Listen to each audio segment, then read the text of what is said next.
সকল subject MCQ নিয়ে সুখবর নিয়ে চলে আসলাম আমি রাকিব হাসান এবং 5 মিনিট ক্লাসের পক্ষ থেকে সবাইকে আন্তরিক শুভেচ্ছা এবং অভিনন্দন। 25টা এমসিকিউতে 5 থেকে 7টি পেলে পাস করাবে কি শিক্ষা বোর্ড? এই বিষয়ে অনেকে অনেক রকম কথা বলছেন, তো সেই বিষয়টি নিয়ে আলোচনা করব।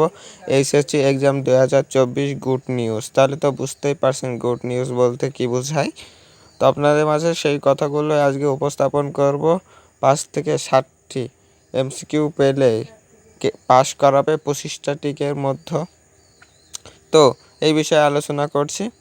তো প্রথমত আপনাদের 5 থেকে 7টি টিকে পাস করাবে, যেগুলো ধরেন আপনাদের 3 থেকে 4টা সাবজেক্টে যদি এমসিকিউতে 5 থেকে 7টা যেগুলো আছে ওইগুলা এমসিকিউ যেগুলো 25টা করে টিক, যে সাবজেক্টগুলো ওই সাবজেক্টগুলোর ভিতরে যদি 2টা সাবজেক্টে যদি এমন হয় তাহলে পাস করাবে, কিন্তু 4-5টা 2 থেকে 3টা বা 4টা যদি হয় তাহলে পাস করাবে না। এই বিষয়ে একটা কথা বলি এবং আরেকটি বিষয় যদি আমার কথাটা শুনেন তাহলে বুঝতে পারবেন।